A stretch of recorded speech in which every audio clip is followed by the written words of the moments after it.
Bienvenue sur le podcast de la Tendance Claire.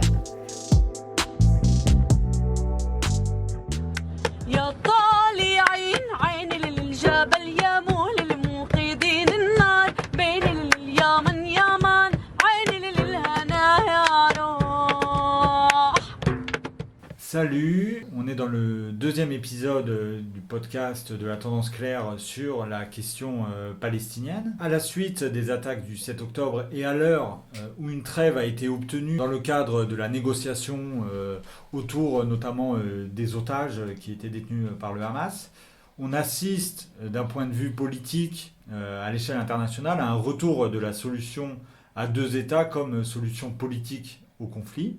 Cette proposition a été remise sur le devant de la scène très rapidement, déjà par Macron, mais plus récemment par Biden, et aussi progressivement par l'ensemble des forces politiques, et en France notamment par la France Insoumise et par Jean-Luc Mélenchon. Must keep pursuing a path so that Israel and the Palestinian people can both live safely, in security, in dignity, and in peace. For me, that means a two-state solution. Et les conditions d'une paix durable sont connues. Ce sont des garanties indispensables pour la sécurité d'Israël et un État pour les Palestiniens. Quand le président de la République, même si on l'a combattu comme on l'a combattu et comme on le combattra encore, dit qu'il est pour le cessez-le-feu, eh bien on dit c'est bien, vous avez changé d'avis, ça y est, vous avez compris, on est d'accord. Voilà.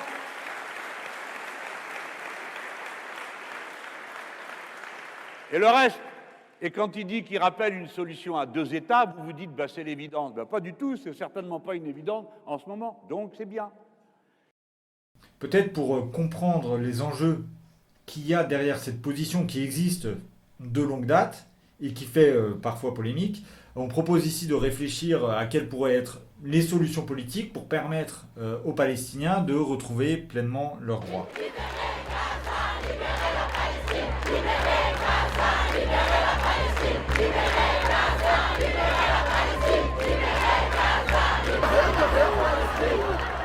La première question qu'on pourrait se poser pour savoir de quoi on parle, c'est quelle est la nature de l'État israélien ?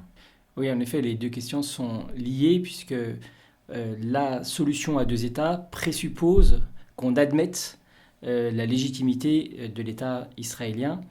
Et à la Tendance Claire, en fait, on ne l'admet pas. C'est-à-dire que l'État israélien est une pure construction impérialiste et coloniale qui a été décidée après la Seconde Guerre mondiale par l'ONU récemment créée, mais dominée évidemment par les grandes puissances de l'époque. Les grandes puissances, les États-Unis en tête, la France, mais aussi l'Union soviétique à l'époque, ont accepté qu'un nouvel État soit construit sur la terre palestinienne. Et ça a été évidemment une catastrophe du point de vue des droits des Palestiniens.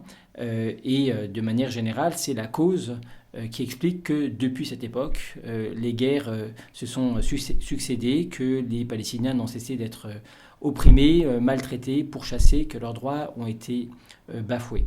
Donc la solution à deux États, elle a la faveur officielle des grandes puissances et de la plupart des forces politiques, parce qu'ils sont d'accord avec l'existence même de l'État d'Israël. Et nous contestons la légitimité de cet État.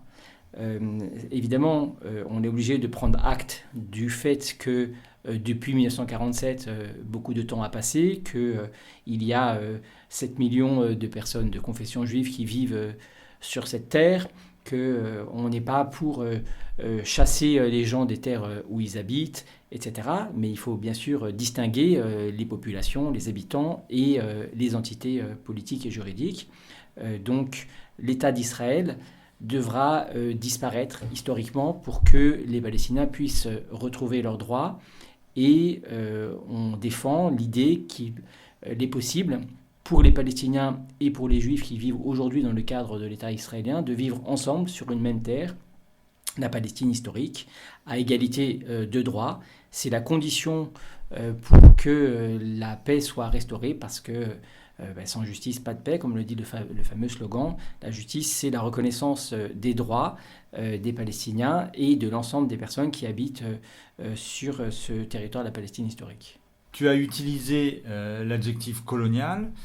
Et du coup, est-ce que tu pourrais revenir pour redéfinir, repréciser ce que tu entends quand tu qualifies la politique israélienne et l'État israélien de politique coloniale? En fait, ça procède de plusieurs décennies de colonisation progressive. Donc à partir du projet qu'on appelle le projet sioniste, qui naît au XIXe siècle, dans la deuxième moitié du XIXe siècle, où un petit nombre de juifs ont cru que la solution pour répondre aux persécutions dont les juifs étaient victimes en Europe, en Russie, etc., c'était un foyer national sur le territoire de la Palestine. Alors au début, c'était un mouvement très minoritaire. Effectivement, les Juifs étaient pourchassés, persécutés dans des conditions absolument atroces dans beaucoup de pays, avec des pogroms, etc. C'est la raison pour laquelle cette idéologie nationaliste, le sionisme c'est un nationalisme juif, a pu petit à petit progresser. Mais sans le soutien des grandes puissances, ce projet n'aurait pas pu en fait se déployer réellement à une échelle massive, comme ça a été le cas à partir de la fin de la Première Guerre mondiale. En fait, c'est à ce moment-là qu'il y a eu un tournant, parce qu'avant la Première Guerre mondiale, il y avait assez peu de Juifs qui émigraient réellement en Palestine, et c'était justement des migrants, donc bon, c'est pas un problème majeur. Mais à partir du moment où la Grande-Bretagne a encouragé la colonisation avec des mécanismes économiques, juridiques, etc., beaucoup plus massivement, des Juifs se sont installés en Palestine. Il y a eu des premières tensions, des premiers conflits avec les Arabes, puisque souvent, ils s'accaparaient des terres, parce qu'ils venaient avec des capitaux, ils venaient avec de l'argent, avec des moyens, avec le soutien des Britanniques, qui avaient le mandat de la Société des Nations, de la SDN, depuis 1919. Et donc, c'est les Britanniques qui dominaient la Palestine, et ils ont encouragé cette colonisation. Et la décision de l'ONU de créer un véritable État est venue couronner ce processus.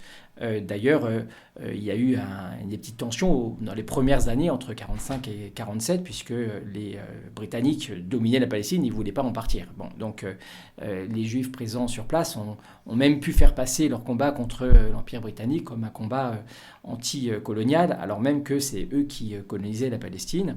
Et dès le lendemain du départ des Britanniques, dès la décision de créer l'État israélien, il y a eu une première guerre déclenchée par les États arabes de la région. Et la victoire des Israéliens a permis d'étendre immédiatement le territoire qui avait été attribué par l'ONU pour le nouvel État. Donc dès 1948, les frontières de l'État d'Israël étaient déjà plus importantes que celles de 1947. L'ONU prévoyait en 1947 la création d'un État palestinien à côté de l'État israélien, mais c'était déjà dans une deuxième temporalité, donc ça n'a pas été fait immédiatement. Après la Première Guerre en 1948, c'était encore plus compliqué, et en réalité, ça n'a plus jamais été tenté jusqu'en 1993 avec les accords d'Oslo. Les accords d'Oslo ont prévu officiellement qu'un État palestinien serait créé, mais Israël a immédiatement empêché par toute sa politique que ce soit le cas. Donc on voit bien que c'est une impasse. En réalité, ça n'est pas possible parce que, on pourrait dire, dans le projet même du sionisme, qui s'incarne dans un État depuis maintenant 80 ans, il y a l'idée de conquérir l'ensemble de la Palestine avec parfois des références bibliques, etc. Enfin, chacun essaye d'appuyer ses arguments sur différents types de références. Mais si vous me passez le jeu de mots, le sionisme, c'est un expansionnisme nécessairement. Il ne peut pas ne pas aller jusqu'au bout de sa logique. Et donc, malheureusement, on le voit aujourd'hui, la Cisjordanie est grignotée petit à petit par des nouvelles colonies. Les colons sont de plus en plus violents, de plus en plus sûrs de leurs droits, parce que, de fait, l'État d'Israël est soutenu par la dite communauté internationale, c'est-à-dire surtout par les grandes puissances.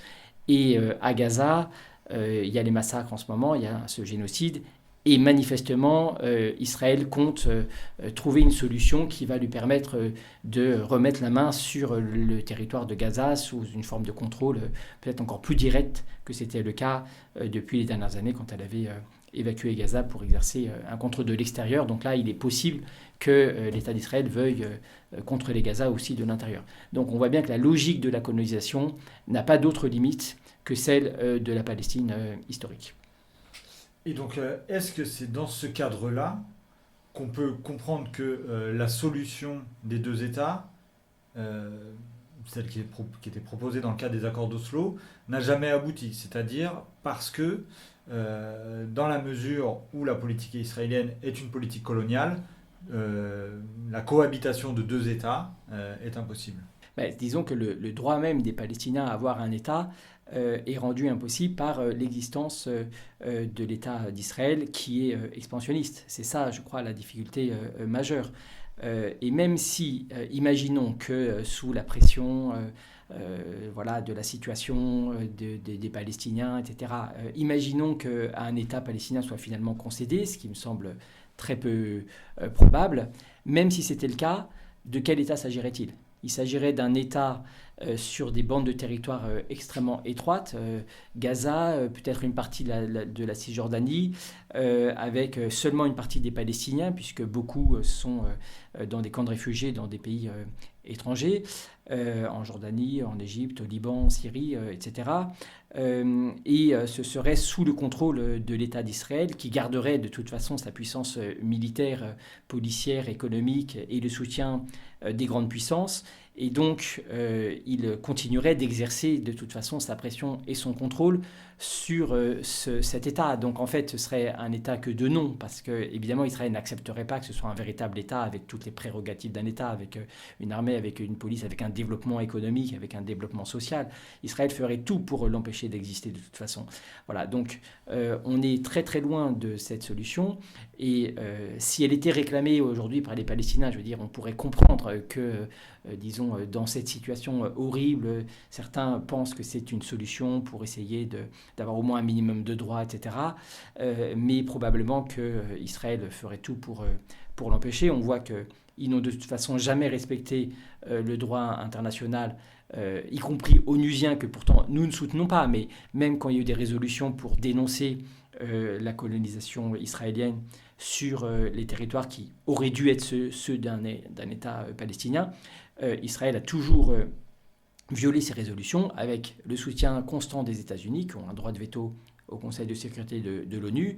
Et donc, si des résolutions étaient adoptées pour un État palestinien, etc., de toute façon, Israël, avec le soutien des États-Unis et certainement d'autres puissances, ferait tout pour que ça n'existe pas. Et si vraiment ça existait, il ferait tout pour que ce ne soit pas viable, etc. Donc, cette solution qui est mise en avant aujourd'hui par la plupart des forces politiques n'en est manifestement pas une. Est-ce que l'OLP ne soutient pas la solution à deux États? Est-ce que l'autorité palestinienne ne soutient pas la solution à deux États? Et oui, c'est pour ça que l'autorité palestinienne n'a plus d'autorité politique. C'est-à-dire que c'est eux qui ont signé les accords d'Oslo en 1993, ils ont cru qu'en renonçant à la revendication historique qui était celle de l'OLP, d'un seul État sur l'ensemble du territoire de la Palestine historique, ils ont cru que ce renoncement allait permettre de trouver un compromis avec l'existence de l'État d'Israël qu'ils reconnaissaient et que les droits des Palestiniens seraient ensuite réalisés. C'était sous l'égide de Clinton, le président états-unien, et Arafat était venu aux États-Unis, symboliquement avait même remis son revolver à Clinton pour montrer qu'il renonçait à la lutte armée et qu'il se soumettait à une décision sous l'égide des États-Unis, mais qui se voulait diplomatique, juridique, etc. En réalité, ils se sont fait évidemment complètement avoir, ils se sont fait rouler dans la farine, et donc on peut considérer qu'ils ont trahi la cause nationale du peuple palestinien pour un plat de lentilles, parce que le résultat, c'est que Israël a mieux encore assis sa position, qu'ils ont continué de coloniser la Cisjordanie, qu'ils ont continué d'opprimer les Palestiniens, alors que de leur côté, les Palestiniens n'ont rien gagné. Donc l'autorité palestinienne est aujourd'hui largement discréditée. En plus, c'est ajouté à cela tout un processus à la fois d'institutionnalisation et de corruption des dirigeants de l'OLP, du Fatah, etc. Mahmoud Abbas, aujourd'hui, c'est juste un dirigeant dont tout le monde sait qu'il est extrêmement corrompu et qui n'a pas d'autorité, de poids politique significatif. Donc ça a coopté une partie des élites palestiniennes dans le système de la colonisation et de la domination de leur propre peuple. C'est ça la réalité. Donc c'est absolument une catastrophe. Et c'est par ailleurs ce qui explique que le Hamas ait pu prendre de fait beaucoup d'importance. Au début, c'était un petit mouvement islamiste insignifiant. Israël a manifestement contribué à son développement, parce que justement, il voulait affaiblir l'OLP. En tout cas, il y a beaucoup de sources qui le disent et c'est vraisemblable. Mais après la trahison de l'OLP, le Hamas est le seul, enfin pas le seul, mais l'une des principales organisations qui ait maintenu l'objectif d'un seul État sur l'ensemble du territoire de la Palestine historique, donc de ce point de vue un État islamiste bien sûr, mais en tout cas il a maintenu cet objectif national, disons, du peuple palestinien, et donc il a pris l'ascendant tout simplement. Le Fatah est discrédité et le Hamas a d'abord gagné les élections municipales et législatives en 2006, et tout le monde pense aujourd'hui que si des élections avaient été organisées entre 2006 et aujourd'hui, et encore aujourd'hui en 2023, probablement le Hamas les gagnerait en Cisjordanie. Bon. Donc il a pu fructifier sur la base de cette trahison politique de l'OLP qui était une organisation laïque beaucoup plus progressiste, parce que le Hamas a un programme réactionnaire que l'on connaît. Donc l'OLP avait ce programme politique beaucoup plus intéressant, mais ils y ont renoncé sans rien gagner. Donc c'est une catastrophe politique. Enfants de Gaza, enfants de Palestine, c'est l'humanité qu'on assassine. Enfants de Gaza, enfants de Palestine, c'est l'humanité qu'on assassine. Donc on a compris que la solution à deux États n'avait aucune chance ou presque d'aboutir. Mais du coup, un des risques, c'est de tomber dans une sorte de défaitisme qui verrait qu'il n'y a aucune solution dans la suite, que les Palestiniens ne pourront jamais ni retrouver leurs droits, ni retrouver un lieu dans lequel ils pourraient vivre librement, et que les massacres ne cesseraient de continuer. Mais pour éviter de sombrer dans ce défaitisme, quelle perspective il faudrait défendre ? Il faudrait être capable de proposer à la lumière des expériences passées. Non, on ne va pas sombrer dans le défaitisme parce que les Palestiniens, ils sont là, ils existent, ils sont nombreux. Il y a 14 millions de Palestiniens dans le monde. Il y a 7 millions de Palestiniens sur le territoire de la Palestine historique, donc 3 millions en Cisjordanie, 2 millions dans la bande de Gaza, 2 millions qui sont des Arabes israéliens, donc de nationalité israélienne sur le territoire d'Israël, et les autres, pour la majorité, dans des camps, donc dans les pays limitrophes, et d'autres aussi au niveau international. Donc il y a des Palestiniens qui sont nombreux, ils résistent sans cesse de différentes façons. Donc, bien sûr, les plus spectaculaires sont ceux qui résistent les armes à la main avec des méthodes que l'on peut évidemment contester. Et en particulier, nous avons contesté les crimes de guerre commis par le Hamas, sans hésitation, mais il n'y a pas seulement la résistance armée. Bon, nous, on soutient le principe de la résistance sous toutes ses formes. On soutient le peuple palestinien parce que c'est un peuple opprimé par une puissance coloniale avec le soutien des impérialistes du monde entier. Donc on soutient par principe le peuple palestinien, y compris son droit à se défendre par les armes, mais il y a la résistance de la vie quotidienne. C'est un peuple qui résiste pour continuer d'exister, d'avoir sa langue, sa culture, son identité. Voilà, ce sont des gens qui travaillent, ce sont des gens qui essayent d'entretenir leurs relations sociales, etc. Donc non, évidemment, le peuple palestinien, il est là, il est dressé comme il le peut pour ses droits. Et donc, nous devons rester optimistes. Mais c'est clair que c'est du long terme. Dans l'immédiat, les mauvaises nouvelles, malheureusement, semblent l'emporter. Mais il faut quand même garder les perspectives, justement, pour ne pas désespérer. Donc ça, c'est, disons, en général. Après, il faut faire de la politique, c'est-à-dire qu'il faut des objectifs politiques et que les Palestiniens, les Juifs d'Israël et tout le monde au niveau international qui suit cette question réfléchissent sur ce qui serait une solution pour qu'on ait la paix effectivement. Donc nous sommes des communistes révolutionnaires et donc sur cette question, comme sur les autres, nous devons assumer, nous disons que la solution, ce sera une solution dans le cadre d'une rupture avec le capitalisme, l'impérialisme, donc une rupture révolutionnaire qui permettra de rebattre entièrement les cartes, à la fois sur le plan économique, social, politique et culturel. Donc nous assumons que la seule solution pour que les Juifs et les Arabes de Palestine puissent vivre ensemble, c'est de construire une république palestinienne laïque, démocratique et socialiste. Bon, donc c'est un objectif historique. Alors ça peut paraître utopique et pour l'instant ça l'est, mais c'est l'objectif que nous avons pour le monde entier. Donc nous défendons cet objectif et nous défendons l'idée que de manière globale, le capitalisme et l'impérialisme conduisent l'humanité à des catastrophes sur le plan social, sur le plan écologique évidemment, sur l'ensemble des questions. Et donc nous gardons cet objectif comme solution alternative au désastre dans lequel nous amène le système actuel. Donc dans le cas de la Palestine, cette perspective, elle peut être pensée plus concrètement avec des mécanismes institutionnels et juridiques. Il faut trouver des solutions pour que des peuples différents, qui ont des histoires, des identités, des cultures, des langues différentes, puissent vivre dans le cadre d'un même territoire et donc d'institutions communes.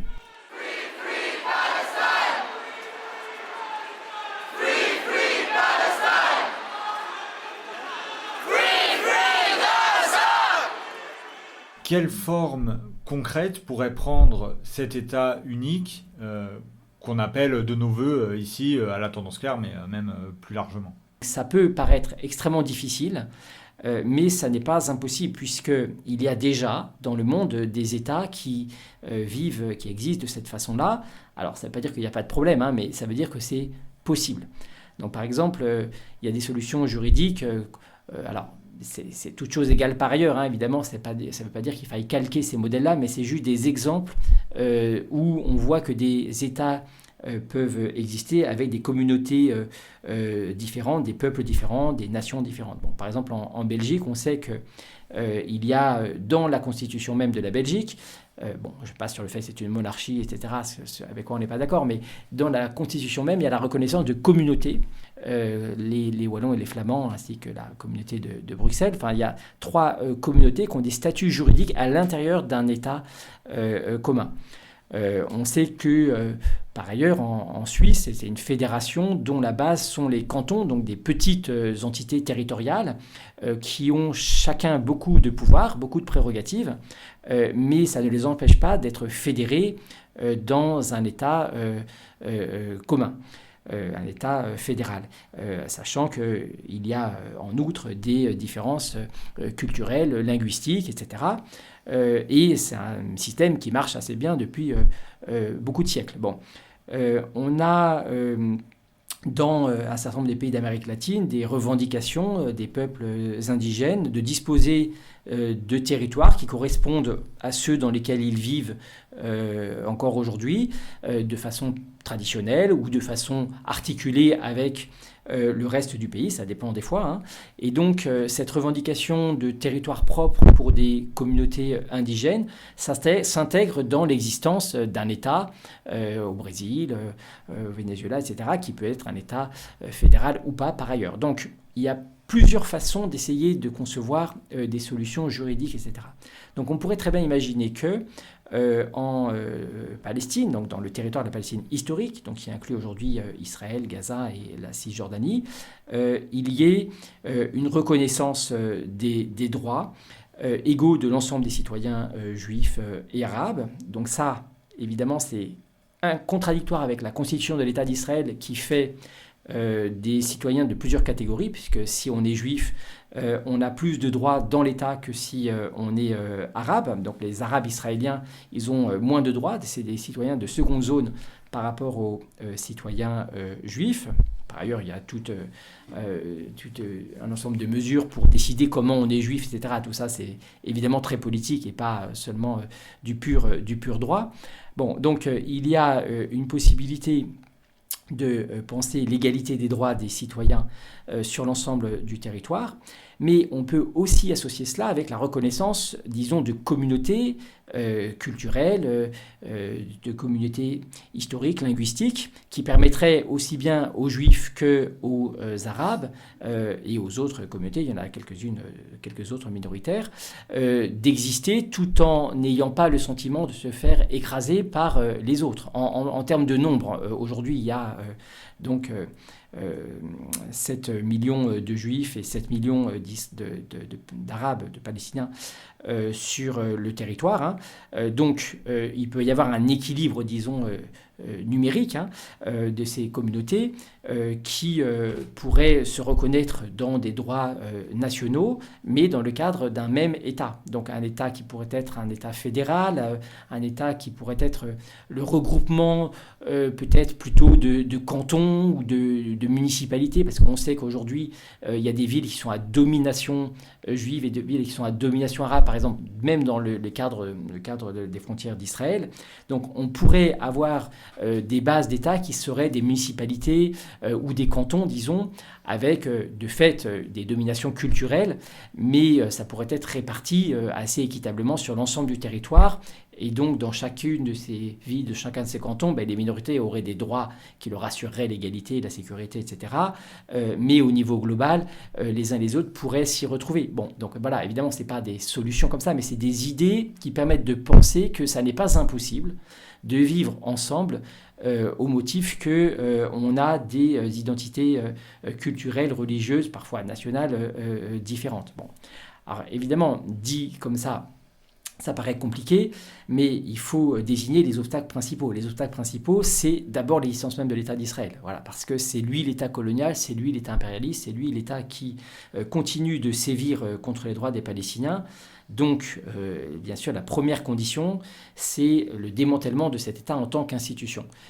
Et donc, il y a un travail politique à faire pour que les Israéliens juifs, en particulier, rompent avec leur État, rompent avec le principe même de leur État et acceptent la perspective de vivre ensemble avec les Palestiniens sur la base de l'égalité des droits.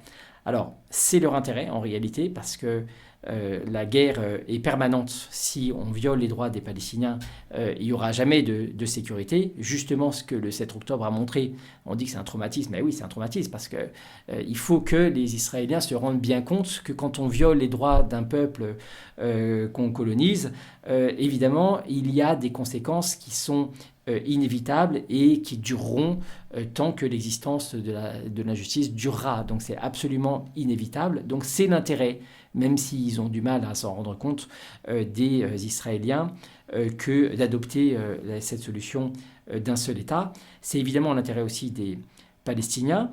Alors, il y a des Palestiniens qui sont déjà sur les territoires, eux, donc ils subissent la domination israélienne, etc. C'est l'intérêt des Palestiniens qui sont dans les camps.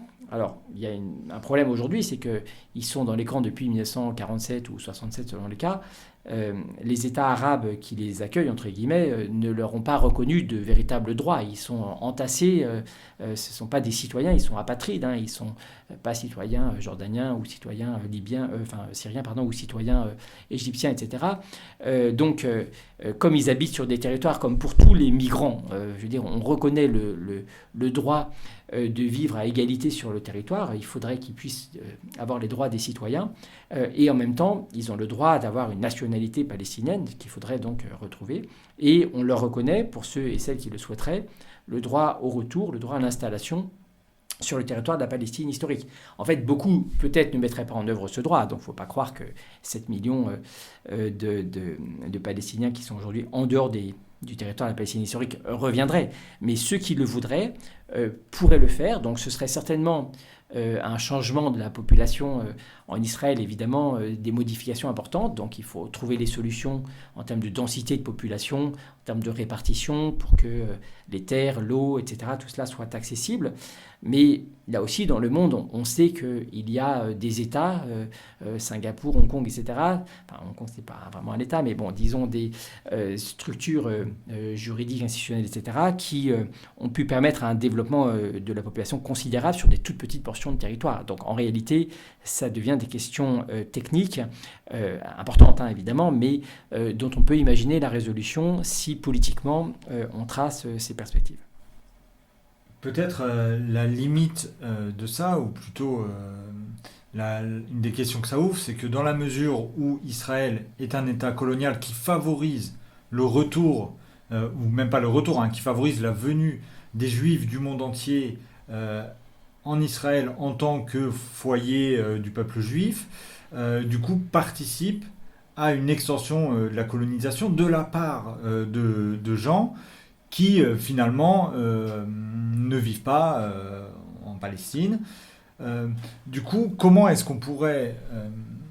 on pourrait articuler cette question-là au fait qu'il y a des colonies sauvages qui s'implantent, qui sont protégées par l'armée et qui sont même encouragées par le gouvernement? Parce qu'un des gros problèmes qui se joue actuellement en Israël, c'est que la politique coloniale, elle le fait même des colons qui viennent du monde entier pour s'établir en Israël, en Palestine. Ah, mais ça, évidemment, il faut l'empêcher. Ça, c'est clair qu'il s'agit d'un processus totalement artificiel qui est politiquement téléguidé par l'État d'Israël. En fait, au début des années 2000, il a eu peur que la population arabe israélienne devienne majoritaire dans l'État même d'Israël. Et donc, ils ont effectivement trouvé la solution de faire croire aux Juifs du monde entier que leur pays, c'était Israël. Donc ça, c'est une construction religieuse, une construction nationaliste, une construction totalement artificielle. Alors déjà, au XIXe siècle, le projet sioniste n'était pas soutenable, mais il se nourrissait de la réalité des pogroms commis dans beaucoup de pays. Après la Seconde Guerre mondiale, c'était pas non plus soutenable, mais le prétexte, c'était l'Holocauste, donc le génocide des Juifs d'Europe. Donc bon, c'était les arguments qui étaient avancés pour justifier le projet de la création de l'État d'Israël. Bon, mais aujourd'hui, les personnes qui viennent s'installer en Israël à la demande de l'État israélien, ils ne fuient ni des pogroms ni un génocide. Donc c'est un processus de pure colonisation qui n'a même pas, disons, ces prétextes ou ces motifs pour se justifier. Donc il faut non seulement arrêter la colonisation de la Cisjordanie, mais il faut mettre en œuvre un processus de décolonisation, processus politique qui inclurait d'ailleurs des mesures matérielles et économiques. Donc il y a effectivement des colonies qu'il faut démanteler, dont il faut donner les maisons et les terrains aux Palestiniens. Et après, pour les terres qui ont été colonisées, disons, en amont, puisque évidemment, ce n'est pas les mêmes temporalités, ce n'est pas les mêmes générations, etc., eh bien, la seule solution, c'est la solution politique dont j'ai essayé de parler tout à l'heure. Parce que, évidemment, ce n'est pas la même chose d'être un groupe de gens qui viennent aujourd'hui s'installer en tuant des Palestiniens et d'être des petits-enfants de gens qui se sont installés. Donc, tout le monde a des responsabilités politiques, donc y compris les petits-enfants, c'est des citoyens, donc ils doivent assumer leurs responsabilités, mais ce n'est pas eux directement les colons. C'est pour ça que j'ai dit il ne s'agit pas de préconiser de chasser les Juifs de l'État, de la terre palestinienne. Il s'agit de trouver des solutions politiques pour que les Juifs et les Arabes puissent vivre ensemble sur ce territoire. Et même si c'est extrêmement difficile, c'est absolument nécessaire, puisque sinon, la guerre, le désastre, les oppressions, la maltraitance continueront contre les Palestiniens, et les Juifs eux-mêmes, évidemment, en subissent aussi les conséquences. Et ça, c'est en Israël. Mais par ailleurs, on sait que ça contribue à nourrir l'antisémitisme au niveau mondial. Hein. Donc, il y a évidemment des conséquences pour les Juifs du monde entier, en fait, de cette situation historique. La recrudescence, l'augmentation de l'antisémitisme. Bon, il y avait déjà un antisémitisme, évidemment, il n'avait pas disparu, mais le fait que l'antisémitisme puisse maintenant se redéployer, mais aussi se développer, c'est nourri par la politique de l'État d'Israël. Donc je crois que les Juifs du monde entier doivent aussi prendre conscience. Alors beaucoup évidemment ne soutiennent pas l'État d'Israël et encore moins la politique actuelle de ses dirigeants. Donc il y a des Juifs antisionistes, il y a des Juifs pour la paix. Donc il faut évidemment discuter avec l'ensemble de ces Juifs-là qui sont progressistes. Mais après, d'autres croient en effet que l'État d'Israël serait leur État. Et là, il faut une discussion politique de toute autre nature pour leur expliquer que c'est à la fois un État injuste et illégitime pour les Palestiniens, mais que ça a aussi des conséquences pour leur propre sécurité, avec donc ce drame de l'antisémitisme qui, encore une fois, ne fait qu'augmenter. Et quand on voit ce qui se passe en France, par exemple, de ce point de vue-là, c'est tout à fait désastreux, parce que les mêmes qui prétendent lutter contre l'antisémitisme avec la marche avec le gouvernement, etc., jusqu'au Parti communiste d'il y a 15 jours, sont en réalité ceux qui ne cessent de le faire augmenter, parce qu'ils font croire que contester l'État d'Israël, c'est quasiment être antisémite, que l'antisionisme, c'est pas loin de l'antisémitisme, etc. Et donc ça donne le sentiment à toute une partie de la population qu'il y a deux poids, deux mesures, et que quand c'est les Israéliens, mais du coup on croit, voilà, c'est fait partie des préjugés, mais du coup les gens croient quand ce sont les Juifs, eh bien alors ils ont plus de droits, ils ont le soutien, tout le gouvernement se mobilise, on fait des manifestations de gens qui manifestent jamais d'habitude pour quoi que ce soit. Voilà, donc c'est tout à fait dramatique pour l'ensemble des Juifs du monde entier. Donc c'est pour ça que la question palestinienne est une question internationale de la première importance. Et que donc nous devons, même si c'est à contre-courant, garder la perspective d'un seul État, d'une seule République sur l'ensemble des territoires de la Palestine historique.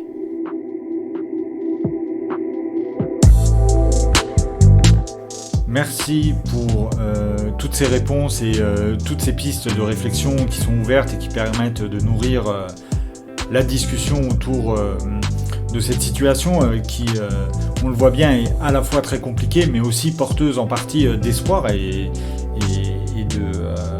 de réflexion plus générale.